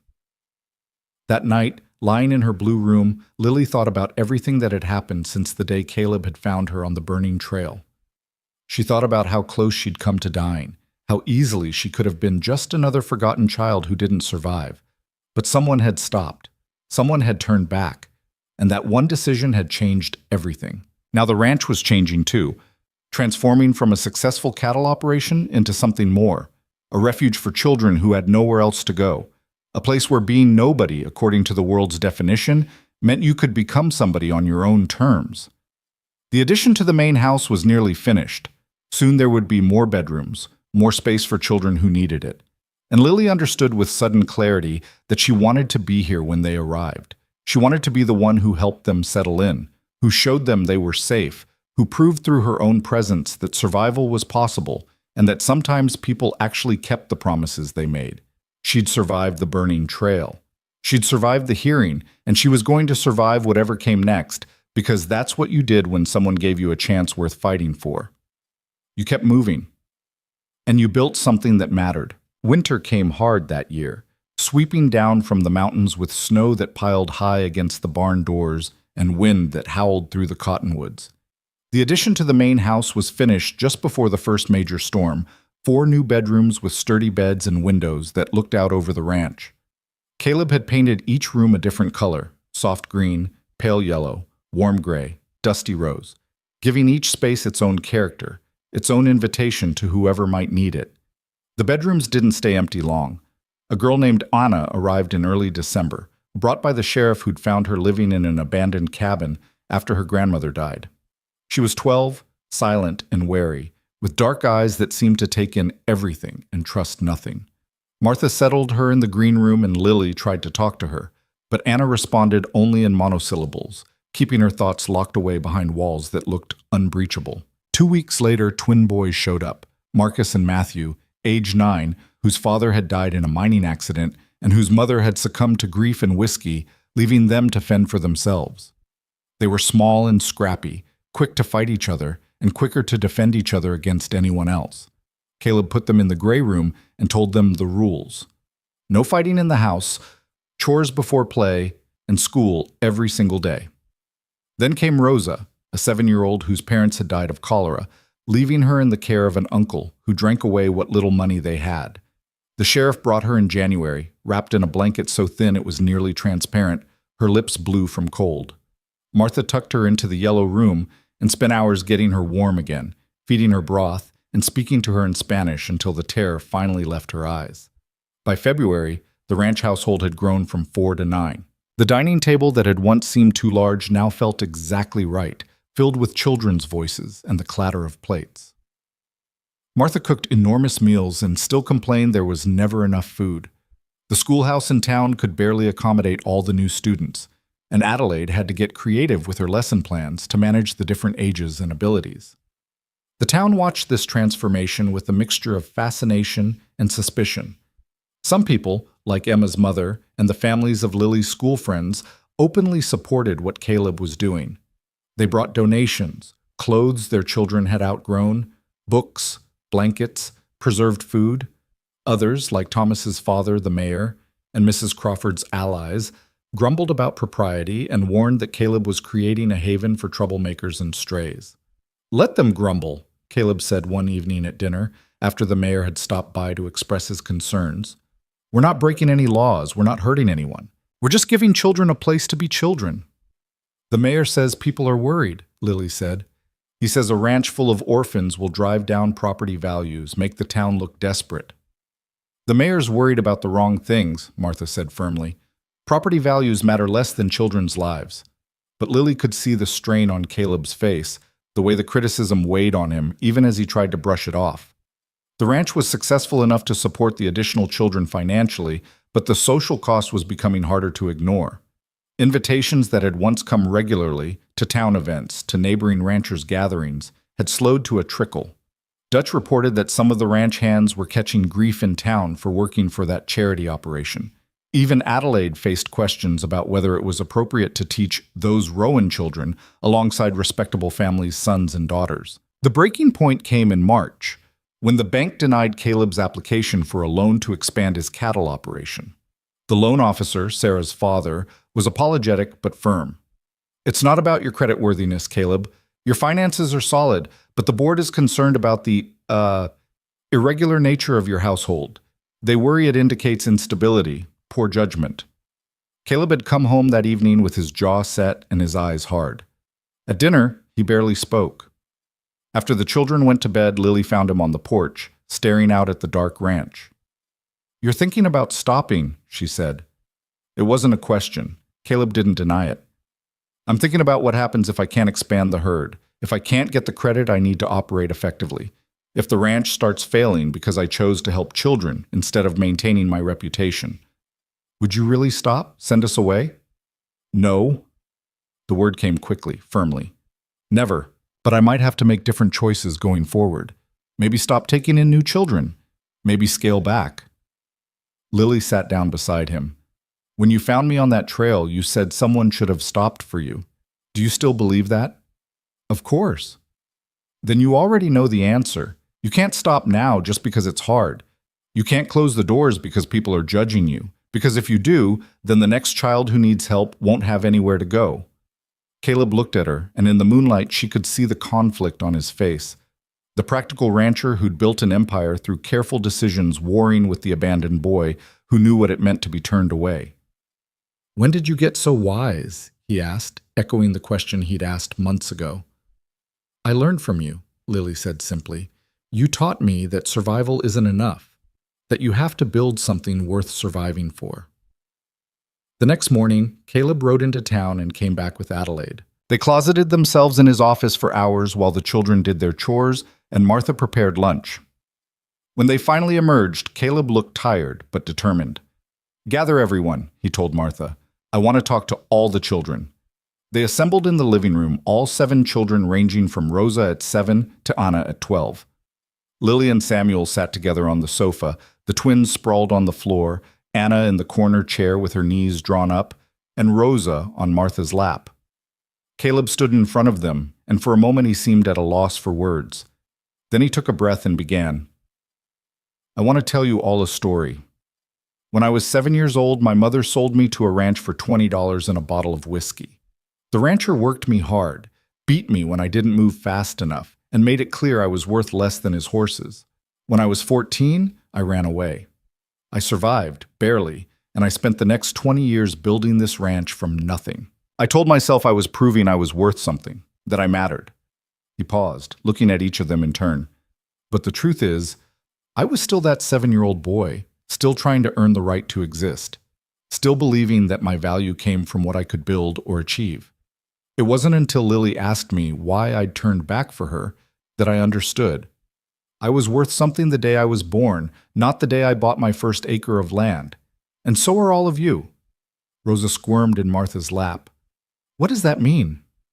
It means you don't have to earn the right to be here. You don't have to prove you're worth keeping. You're here because you're you, and that's enough. Caleb's voice grew firmer.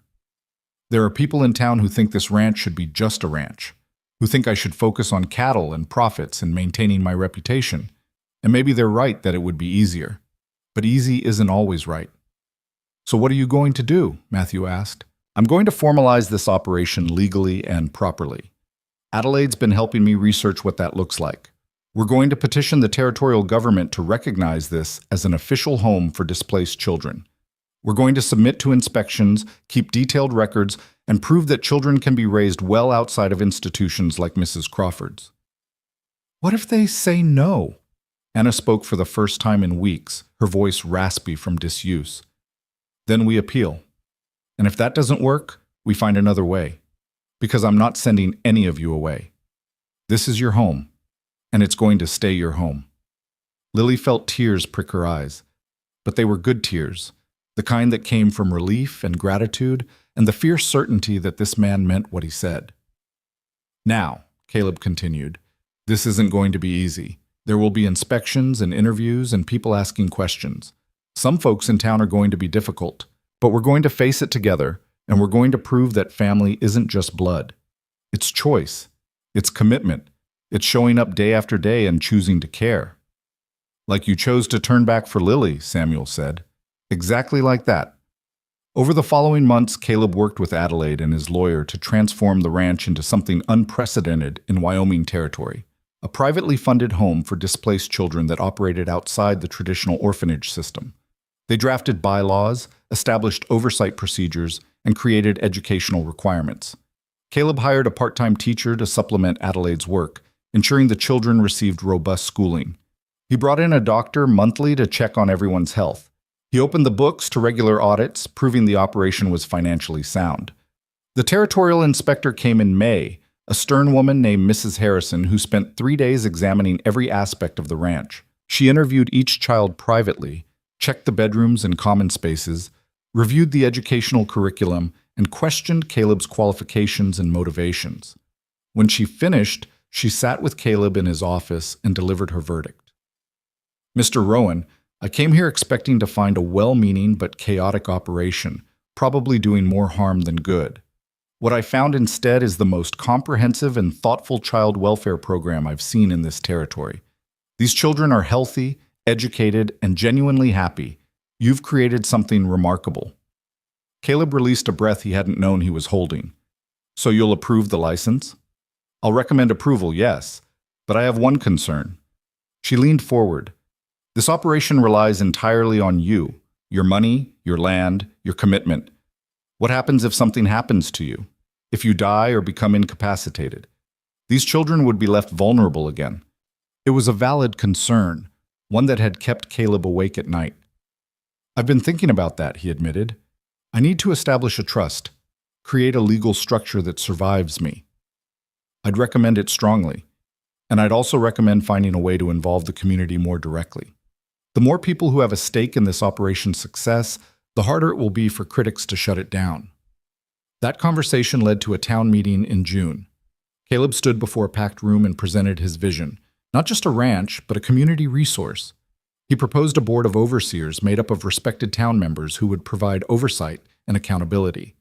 He offered to accept donations of time and resources from anyone who wanted to contribute. And he challenged the town to decide what kind of place they wanted to be. "We can be a community that turns away children in need," he said, "that insists on institutional solutions and traditional family structures above all else. Or we can be a community that recognizes sometimes traditional approaches fail, and we need new solutions. We can be a place where children like Lily and Samuel and Anna and all the rest have a chance to survive and thrive." The room was silent for a long moment. Then Emma's mother stood. "I'd like to volunteer for the oversight board," she said. "And I'd like to donate funds for winter clothing." Marcus's father rose next. "Our farm doesn't have much, but we can contribute vegetables from our harvest." One by one, people stood. Not everyone. Thomas's father remained seated, his face stony, and several others looked uncomfortable, but enough to matter. Adelaide stood last. "I'd like to propose that the school establish a scholarship fund specifically for children from the Rowan Ranch, to ensure they have the same opportunities as every other student." By the end of the meeting, Caleb had a board, a network of donors, and a community mandate to continue his work. It wasn't universal support, it would never be that, but it was enough to build on. That summer, Lily turned 11. Martha baked a cake and the whole household celebrated, something that had never happened for Lily before. Her father had loved her, but birthday celebrations had been luxuries they couldn't afford.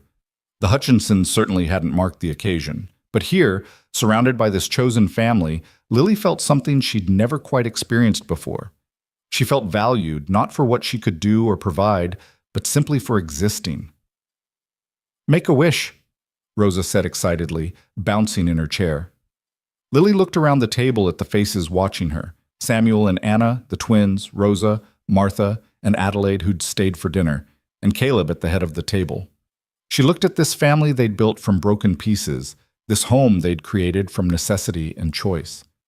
She closed her eyes and wished for the only thing that mattered, that this would last, that the doors would stay open, that no child would ever be turned away. When she blew out the candles, everyone cheered. The years that followed weren't easy, but they were good. More children came, some staying for months, others for years. Some were eventually reunited with family members who got back on their feet. Others aged out and went off to make their own ways in the world, carrying with them the knowledge that they'd been worth fighting for. Lily grew into a young woman who was fierce and capable, who'd learned that survival was important, but kindness mattered more. She became the heart of the household, the one who welcomed new arrivals and showed them the ropes, who proved through her own presence that healing was possible and that trust could be rebuilt. Samuel grew tall and quiet, with his father's gift for working with horses. He became Caleb's right hand on the ranch, managing the livestock with a gentle competence that earned respect from the hands. Anna eventually found her voice again, discovered a talent for numbers, and became the household's informal accountant, tracking expenses and donations with meticulous precision. The twins mellowed with time and structure, channeling their energy into ranch work and school. Rosa blossomed into a cheerful, talkative child who seemed determined to make up for the silence of her early years. And Caleb aged, not rapidly but noticeably, his hair going gray at the temples and lines deepening around his eyes. But he also softened, the hard edges worn smooth by years of children's laughter and Martha's steady presence, and the daily proof that what he'd built mattered. On a hot summer day, 15 years after Caleb had found Lily on the burning trail, he called her into his office. She was 25 now, a school teacher herself, having studied under Adelaide and taken over some of the ranch's educational duties. She entered to find Caleb at his desk, looking older than she'd ever seen him, but also strangely peaceful. "Sit down, Lily. There's something I need to talk to you about." She sat, worry immediately flooding through her. "Are you all right? Is something wrong?" "I'm dying," he said simply. "Cancer. The doctor says I have 6 months, maybe less." The words hit her like a physical blow. No, there must be something, treatment, or..." "There's nothing, and honestly, I'm all right with it." He held up a hand to forestall her protest. "I've had a good life. A better life than I had any right to expect. I've seen children grow up safe and healthy. I've seen this ranch become something that matters. That's more than enough. Lily felt tears streaming down her face. What about us? What about the children? We need you. You don't need me. You never really did. Caleb pulled out a folder thick with legal documents. I've spent the last year updating the trust that manages the ranch. When I die, the operation will continue. The board will provide oversight, the trust will provide funding, and you, Lily, will run the day-to-day operations. Me? You're ready. You've been ready for years. You know these children better than anyone. You understand what they need because you've been exactly where they are. He pushed the folder across the desk.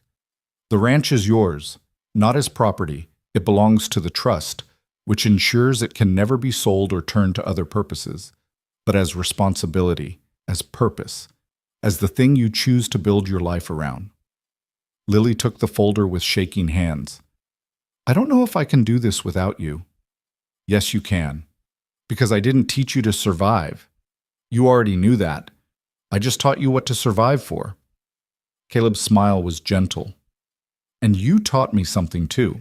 You taught me that the point of surviving isn't to prove your worth. It's to use what you've built to help others survive too. But Caleb died peacefully that autumn, on a day when the cottonwoods were burning gold and the air smelled of wood smoke and coming winter.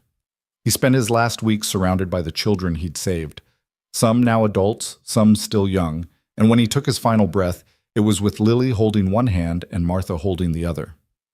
They buried him on a hill overlooking the ranch, in a spot he'd chosen himself. The whole town came to the funeral, even those who'd opposed him.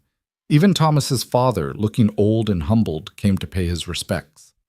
At the graveside, Lily stood before the assembled crowd and spoke. Caleb Rowan was abandoned by his mother when he was 7 years old. He survived abuse and hardship that would have broken most people.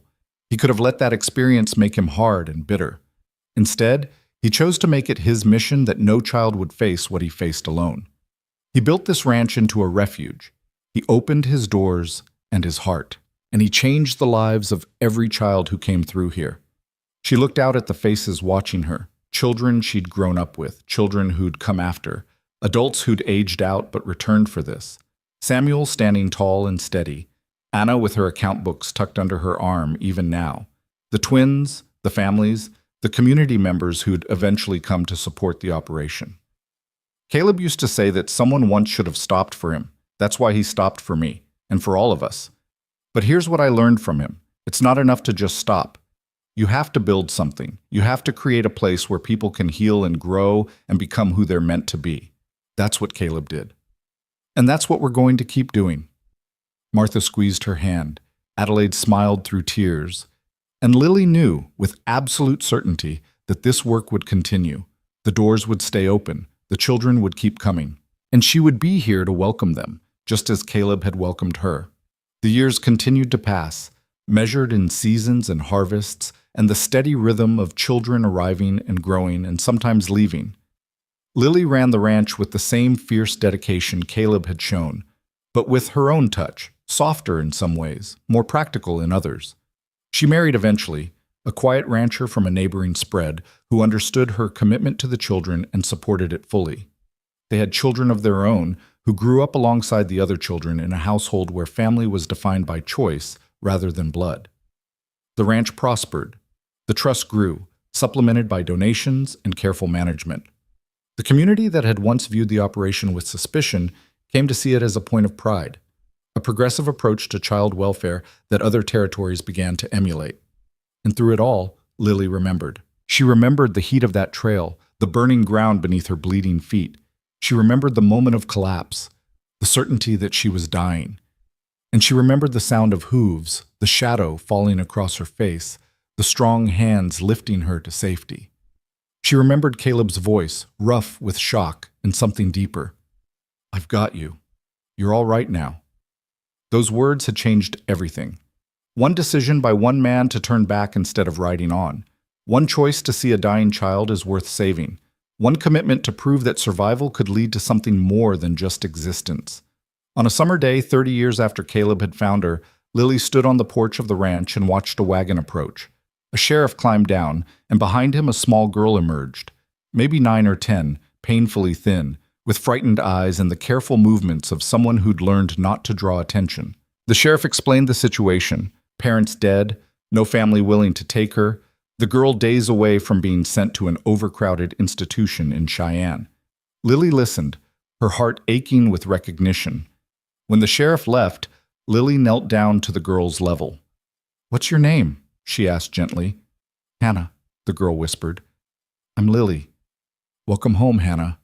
Hannah looked around at the ranch, the house with its many-colored bedrooms, the barns and corrals, the children playing in the yard who stopped to wave. "Is this really home?" "It is if you want it to be. No one's going to make you leave. No one's going to tell you you're not worth keeping. You're safe here." Hannah's eyes filled with tears. "Why? Why would you do this for someone you don't know?" Lily smiled, and in that moment she heard Caleb's voice as clearly as if he stood beside her. "Because someone once did it for me. Because every child deserves a place to land when the world knocks them down. Because survival is just the beginning. After that, you have to build something worth surviving for." She held out her hand, and after a moment, Hannah took it. Together, they walked toward the house, toward the sounds of laughter and life, toward the future that Caleb had built with one decision to turn back. The trail behind them was empty now, the burning heat of summer fading into comfortable warmth. But the choice that had changed everything remained, rippling forward through time, touching lives in ways that could never be fully measured. One person stopping when others rode on. One decision to see value where others saw burden. One commitment to prove that abandoned didn't mean forgotten, and that sometimes the family you choose matters more than the family you're born into. The door stood open. The children were gathering for dinner, and Lily led Hannah inside, continuing the work that had saved her own life all those years ago. The work of showing children that they mattered, that they were worth fighting for, that there was always someone willing to stop, always someone willing to turn back, always a home waiting if you could just keep moving long enough to reach it.